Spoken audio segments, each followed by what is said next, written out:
It wasn't the inaugural occasion we'd welcomed another into the tapestry of our marriage, and, if I'm being candid, it likely won't be the last. Yet this particular encounter, this one lingered, etching itself into my memory. The image of her utterly breathless, eyes hazed with the remnants of ecstasy, completely lost in the swirling vortex of the moment. As I leaned back, my own heart still a frantic drum against my ribs, my husband seamlessly stepped into the tableau, not missing a single, intoxicating beat. No words were necessary. She already understood. She belonged there, in that charged, incandescent moment, with us. Before we delve deeper, if these chronicles have been resonating with you, please do grace that like button and subscribe. Your support fuels this endeavor more than you can possibly imagine. And if this is your maiden voyage to our little corner of the internet, I am genuinely delighted you've found your way here. I sincerely hope you find enjoyment in what unfolds, and that you'll return for more. Now, let us begin. He was already moving with me, a silent, rhythmic dance, as I drifted back to consciousness. The early morning sun, a shy intruder, filtered through the curtains, casting a soft, ethereal glow across the room as his body moved in perfect, practiced synchrony with mine. Steady, assured, unwavering. One hand anchored my waist, the other traced a tantalizing path up the delicate curve of my spine, grounding me with every subtle shift, every deliberate press. It felt undeniably good. His warmth, his familiar rhythm, the effortless way our bodies melded, a silent language understood only by us. My breath hitched with each insistent thrust of his body against mine, and I allowed the sounds to escape, soft, primal, utterly unfiltered. He exhaled sharply behind me, his movements growing more focused, more deliberate, adjusting with that practiced precision that always managed to unravel me just a little bit more. We knew each other's desires, each other's rhythms, implicitly, and yet, even in the crescendo, something felt absent. Even as I tensed beneath him, even when he pulled me closer with a breathless, guttural sound, even as we both surrendered to that final shattering rush, I sensed it. We weren't truly meeting each other in it. We were grasping, perhaps, for an echo of what it once was. He collapsed beside me, skin slick with perspiration, his breath coming in ragged, uneven gasps. I rolled onto my back, still enveloped in a warm, tingling afterglow, but it was already beginning to fade, like mist dissipating in the morning light. "You felt that too, didn't you?"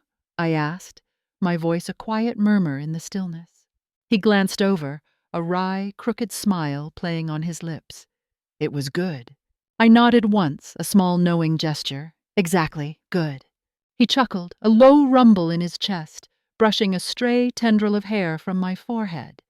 "We've been spoiled, haven't we?" I offered no reply. Instead, I reached for my phone on the nightstand, my fingers instinctively opening the booking calendar, a force of habit, a cursory scan. But then my eyes snagged on a new entry. "Guess who checked in late last night?" I said, turning the screen towards him. He squinted, focusing. "Room 3? Mm-hmm. Last minute. Traveling solo." I paused, then added, "Married. Check the emergency contact, says she's in her late 30s. He sat up slightly, a flicker of interest in his eyes. "Alone and married? Now that's intriguing." "She didn't say much when she arrived," I continued, locking the screen and setting the phone aside. "But the way she looked around, like someone who desperately wanted to disappear for a little while." He was smiling now, a slow, knowing smile. "You think she's open?" I smirked, rolling towards him, my voice a low purr. "I think she's looking for something, and we just might be it." His hand slid back to my hip, firmer this time, a silent question. "What are you thinking, my love?" I pressed a slow, deliberate kiss to his shoulder. We procure a bottle of our finest, we knock, and we ascertain just how far she's willing to venture. He grinned, the scene already vividly playing out in his mind's eye. You, my dear, are delightfully dangerous. I raised a perfectly sculpted eyebrow. You're most welcome. By evening, we found ourselves standing at her doorway, a bottle of chilled wine clutched in my hand, like a seductive offering. She opened the door, clad in a loose, comfortable t-shirt and soft, unassuming pants, barefoot. Surprise flickered in her eyes, but it was quickly masked by a polite, if somewhat hesitant, smile. Just enough makeup to suggest she hadn't been simply waiting for something, anything, to happen. But I could tell. Oh, I could tell she had. Hi, I said, my own smile warm, inviting. We thought we'd welcome you properly to our little haven. Her gaze flickered from the bottle to us, then back again. Oh, you. You really didn't have to. But we wanted to, I countered smoothly, already taking a subtle step across the threshold. She hesitated for the barest fraction of a second, then, as if surrendering to an unspoken current, opened the door wider, allowing us entry. The lighting within her room was low, casting a warm, intimate glow. She'd prepared a small snack plate, cheese, crackers, a delicate arrangement of fruit. I couldn't help but wonder how long she'd had it artfully arranged, just in case someone came calling. We settled around the small table, glasses were poured, and the familiar dance of initial pleasantries began. Where she hailed from, the duration of her stay, what had brought her to our particular sanctuary. She answered with a practiced ease, her voice calm, her smile polite. Yet beneath the surface I sensed a certain weight, a story, waiting, yearning, to be unraveled. Traveling alone? I inquired casually, refilling her glass, my eyes meeting hers. She nodded, her gaze darting briefly towards my husband, then returning to me. Just needed a change of scenery. And your husband didn't mind? A soft, almost melancholic laugh escaped her lips, followed by a slight shake of her head. He didn't really notice. That, I thought, told me everything I needed to know. Well, I said, raising my glass in a silent toast. His loss, I'd say. My husband smirked, his eyes watching her with an unnervingly keen intensity. Have you done this before? She blinked, a flicker of surprise. Done what? Traveling alone? He didn't answer directly, merely held her gaze, taking a slow, deliberate sip of his wine. The unspoken question hung heavy in the air. We continued to talk, the wine acting as a gentle lubricant, easing the initial stiffness. Her posture gradually loosened. Her smile became more genuine, less guarded. She leaned onto the table a little more, her initial reticence giving way to a burgeoning curiosity as she began to ask us questions. In return, I could feel it happening, the subtle shift in the atmosphere. Not a sudden storm, but a steady, inexorable rise in temperature, like heat building beneath glass. At one point, as I was speaking, I caught her gaze lingering on my lips. Just a fleeting flicker, almost imperceptible. But it was there. A little later she reached for her glass. At the precise moment I did, our fingers brushed, a spark of electricity. She didn't pull away. You don't seem like the type who stays quiet for long, I observed, my voice softer now, more intimate. Her breath hitched, a merely audible catch, but I noticed. I don't, she admitted quietly. Not usually. Our eyes met, and we held each other's gaze for a second that stretched into an eternity. No one moved. No one spoke. The air crackled with unspoken anticipation. Then, leaning in, I kissed her. It was a gentle, unhurried kiss, deliberate and exploratory. And she didn't pull away. We kissed for longer than I had initially anticipated, slow at first, tentative, then deepening, growing more certain, more assured. Her lips parted, and I felt the soft surprise in her breath, a sharp intake before she seemed to melt into me, a yielding, a surrender. Her hand found my arm, fingers curling gently, as if she were still silently debating whether to halt this intoxicating descent. She didn't. We rose slowly, still locked in that tender embrace, and without a word, I guided her towards the inviting expanse of the couch. I kissed her again, slower this time, allowing her to feel the full intensity of my desire. Her body leaned into mine, soft and cautious at first, but growing bolder with each passing second. My hands slipped beneath her shirt, lifting it gradually, inch by tantalizing inch, until she raised her arms, allowing me to divest her of it. The rest of her attire followed just as easily, discarded with a casual flick of my wrist, joining mine in a silken heap on the floor. Skin against skin. A thrilling, electric contact. I kissed her again, then guided her back onto the couch with a slow, steady, possessive touch. I leaned down, pressing my lips to the delicate hollow of her collarbone, then tracing a languid path lower, exploring the soft curve of her breast, letting my lips wander in slow, deliberate circles, then lingering with open, hungry kisses until she arched towards me. A silent invitation. Her breath trembled, her hands tangling in my hair as I moved from one side to the other, savoring every inch of her revealed vulnerability. When I finally pulled back, her eyes were heavy-lidded, unfocused, lost in a sensual haze. I stood just long enough to shed the remainder of my own clothes, and when I returned to her, I helped her out of hers. Pants first, then the final, delicate barrier that kept us apart. She allowed me to take my time, her body pliant beneath my touch.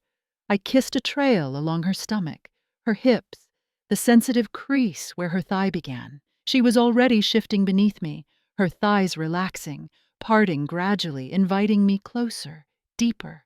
As I slid lower, I began with soft, tender kisses, warm, open-mouthed, patient, allowing her to feel, to absorb each one. My hands caressed her legs, brushing lightly, tantalizingly, along the silken skin of her inner thighs as I moved ever closer, never rushing, drawing out the anticipation. Then my hands moved lower still, exploring in a careful, knowing rhythm, drawing her body into mine with each soft, deliberate motion. And then my lips followed the intoxicating path her body invited, mouth and hands working in perfect, exquisite tandem, responding to every subtle shift in her breath, every unspoken cue. Her hands gripped the cushion, then my shoulders, then her own thighs, her body a taut bow of burgeoning pleasure. She didn't speak, didn't need to. Her body sang its own eloquent song. We remained like that for a timeless interlude, her body shifting, arching, responding beneath mine. Every movement a signal, every soft sound a reward. I stayed with her, attuned to her every cue, as if I already possessed an intimate knowledge of her deepest needs, and I was right there with her, guiding her, cherishing her. Eventually I slowed, pressing lingering kisses to her thighs again, then sat up. She looked dazed, exquisitely beautiful, utterly breathless. I turned my gaze towards my husband. He was still watching, elbows resting on his knees, completely, utterly still. I didn't utter a word, just met his eyes, a silent communication passing between us, and nodded. He stood slowly, his eyes still locked on mine, and began to undress, each movement deliberate, unhurried. The tension in the room shifted, crackling, becoming sharper now, more electric, as he stepped out of his clothes and moved towards us, a predatory grace in his stride. He didn't touch me, not yet. He positioned himself closer, guided by a silent, powerful intent. Her breath caught in her throat as he leaned in. His mouth met hers, gently at first, following the lingering warmth I'd left behind, with slow, knowing, meticulous attention. She gasped, one hand flying to her mouth, the other reaching out blindly, seeking an anchor. I took it, my fingers lacing with hers. I kissed her palm, then leaned in, brushing my lips along the quivering skin of her stomach. Her skin twitched, hypersensitive beneath each feather-light kiss. I moved higher, over the soft swell of her breast, the delicate line of her collarbone, until I reached her lips again. She was already panting into the kiss, her body a restless, eager landscape beneath us, overwhelmed, hungry for more. My husband didn't rush. He adjusted his rhythm deliberately, always changing pace just as she started to anticipate it, teasing her, stretching her anticipation to the very precipice. I kissed her again, deeper this time, more possessive. Her hands gripped me tighter, her nails digging faintly into my skin. I could feel the tremor building within her as he continued, slower. Then suddenly, breathtakingly firmer, then soft again, never allowing her to settle, to find a predictable rhythm. Then he rose. He leaned over her, slow and quiet, and I watched her legs shift instinctively, welcoming him without a hint of hesitation. The weight of his body pressed against hers, steady, deliberate, grounding. And for a moment she just breathed through it, eyes closed, lips parted, as if bracing herself for the first intoxicating drop of something she'd been waiting far too long to feel. His hips moved once, a long, deep, grounded motion that pulled a shiver straight through her, a visible tremor that rippled across her skin. She gasped into my mouth, the sound swallowed by our kiss. Then he did it again, slower this time, drawing out the sensation, then faster, a building crescendo. Her hands clutched at my arms, her thighs flexing around his, instinctively seeking purchase. She arched as the tension coiled tighter within her, her body drawn inexorably to each shift in his rhythm, then startled as it changed again, becoming more demanding. He never gave her the same pace twice.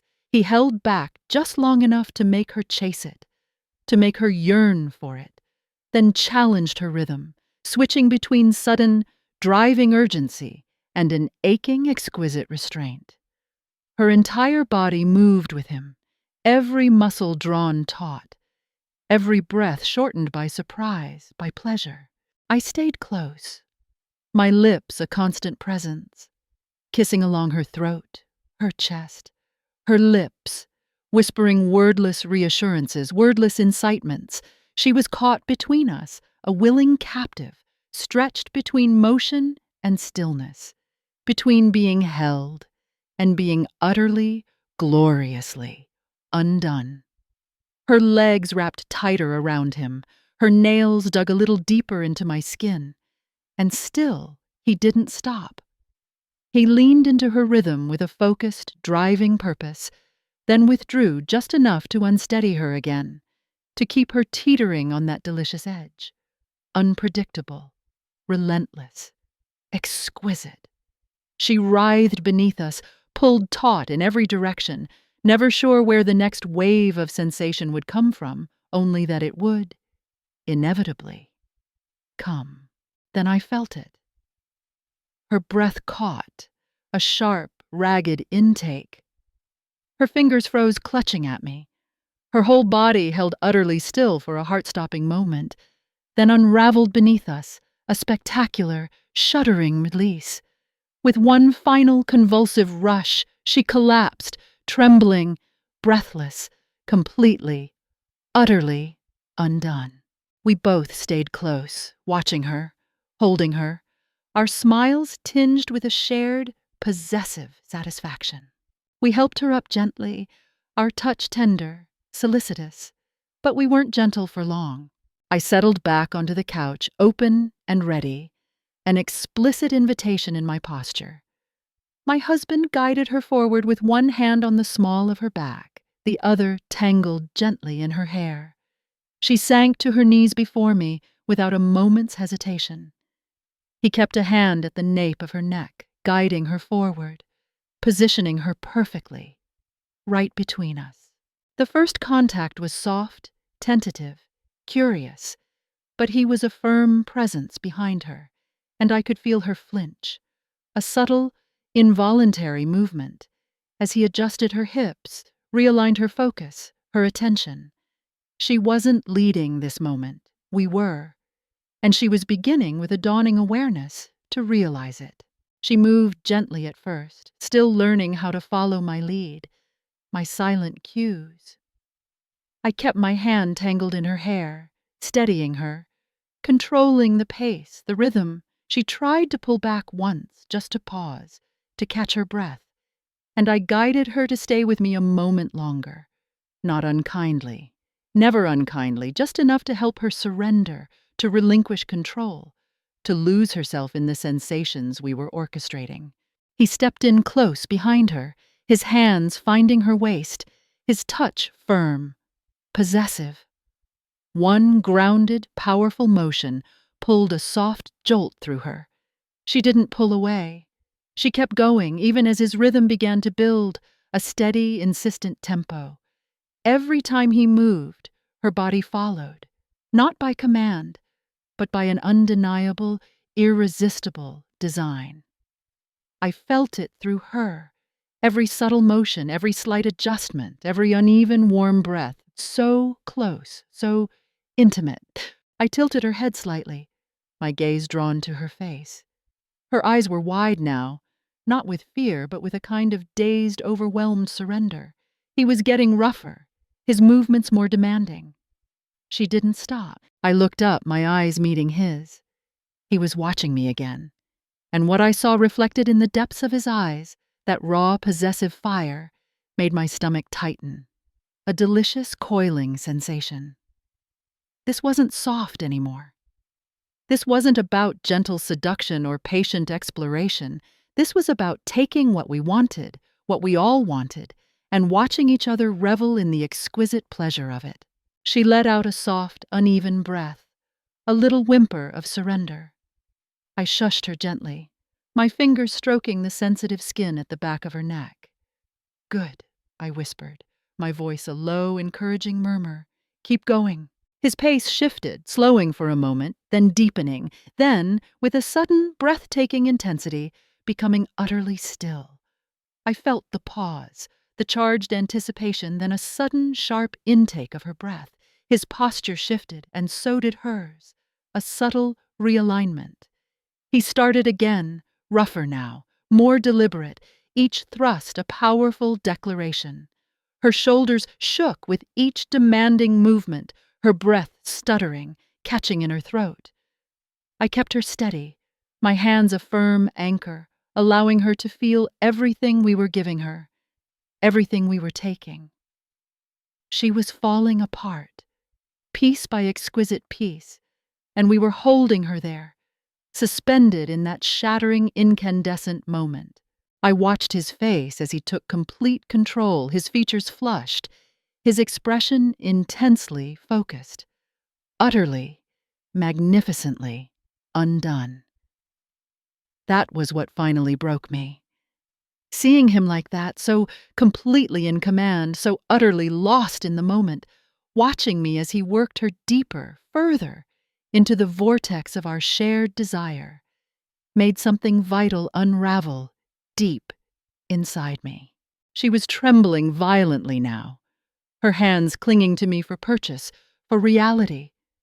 She kept moving, eager, desperate to keep going even as she unraveled, spectacularly, beneath us, between us. And then I let go. Not slowly, not subtly.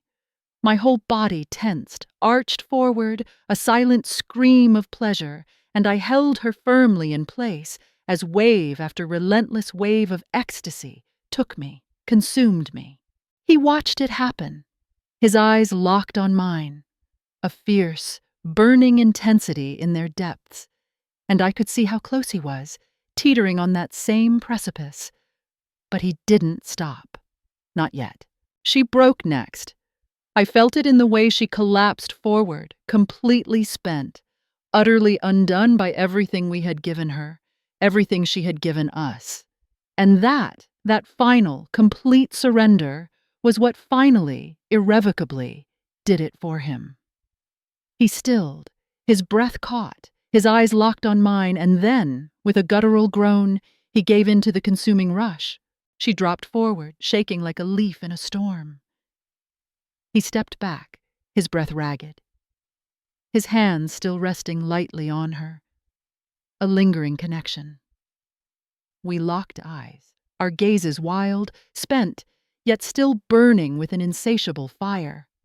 She was done. We, however, were not. Thank you for listening. Please share your thoughts, like this video if you found it helpful, and subscribe for more.